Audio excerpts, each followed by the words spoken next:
It's Saturday lunchtime. After a 15-hour journey from London, the surgeons and their team are finally here. Hi there. Hello. Hello. Oh, this is like How are you? Yeah, I've seen your pictures. Hi, I'm Pauline.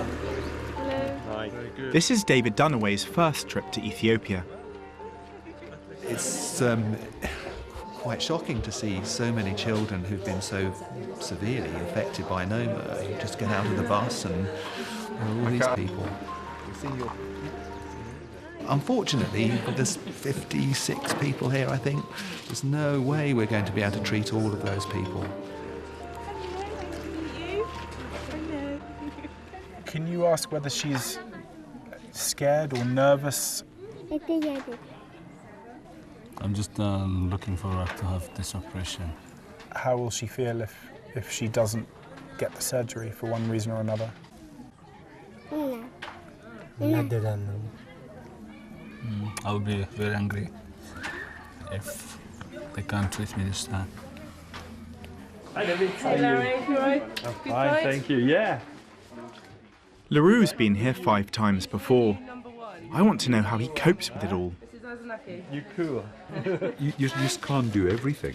So you've got to do the best for a few people rather than do everything badly for a lot of people. That's the difficult decision you've got to make. And it's very difficult because you want to do everything for everybody and you just can't. It's very, very difficult. And how do you kind of cut off between professional and emotional? That's what I'm most curious about. Is there a cut-off point? Emotion goes there. You can't be involved. I'm sorry, you just can't be involved. You have to put the emotion behind you. Do you ever pick it up again? It's there the whole time, and it's there the next morning when you walk in, and it's there when they walk out, and you know you can't do them, and you've got to suppress it. That emotion's there. More and more patients have been turning up throughout the day. They've heard that the surgeons are in town. Among the obvious Noma cases are people with other facial deformities, from tumours to hyena bites.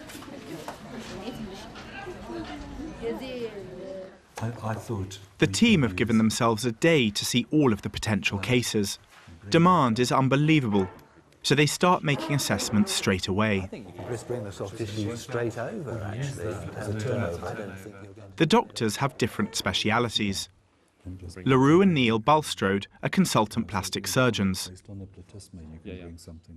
Tim Lloyd, an expert in jaw operations, and David Dunaway leads the world-famous craniofacial unit at Great Ormond Street Hospital. Whether or not she re-ankyloses. I know that decisions have to be made. I know, not everyone's going to be able to receive treatment. These children have fought against the odds and survived. But if they're denied an operation now, they face a life hidden in the shadows. No bone. So we probably need some bony support. I defy anyone in the UK to say they haven't woken up one morning and worried about a spot on their face or a blemish, or that they don't look perfect and covering themselves in makeup to make them look better. And you look around here, this little girl who's opposite me. I mean, you can't even begin. How can you even compare? How can you even compare this to anything we ever experience in our day-to-day life? He's got a reasonable amount of lip there that you can move across. You've got a reasonable amount there. Is there any point in giving him a nasal airway on that side? It's never going to be functional, is it?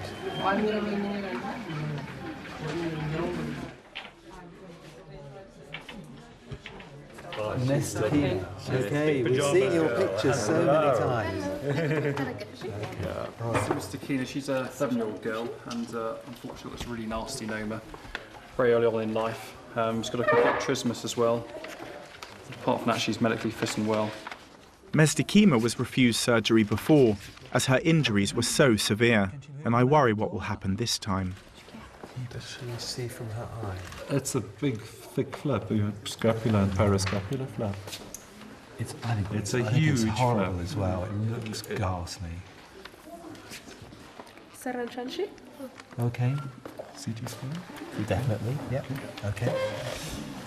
That's a challenge. I think we're kind of losing... In amongst the Noma patients, LaRue discovers someone with leishmaniasis, the same disease I recovered from only a few months ago. Yeah, I did wonder whether that might have been the case.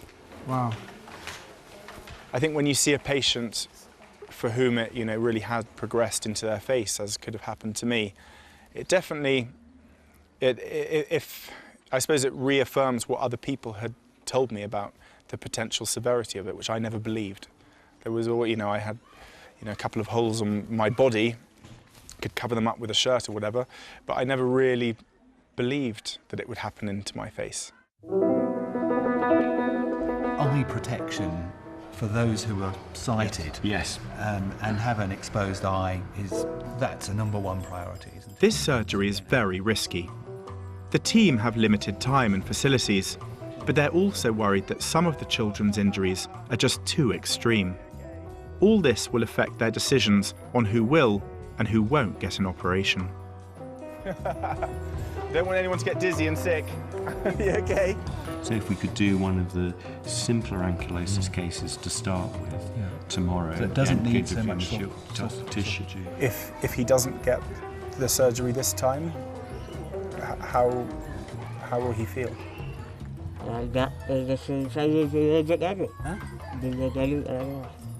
Well, whatever they decide, I just have to accept it.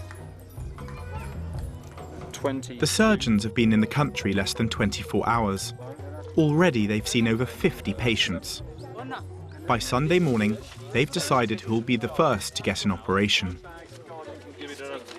The biggest case we're doing is Asanaki, Okay. who you know. Yeah. And, That's put a smile on my face already. Great. So when will you be operating on Asanaki he's then? first on the list tomorrow morning. First on tomorrow morning. The 13 easier cases are on their way to the hospital, including Asanaki. The more difficult operations will be done later. When have you got Rashid We're planning him on Tuesday, and I think it's going to take all of us probably most of the day to Really, to- all four of you will be. Yes, we'll all be involved in some way, yeah. So far, the one name I hadn't heard was Mestikima's.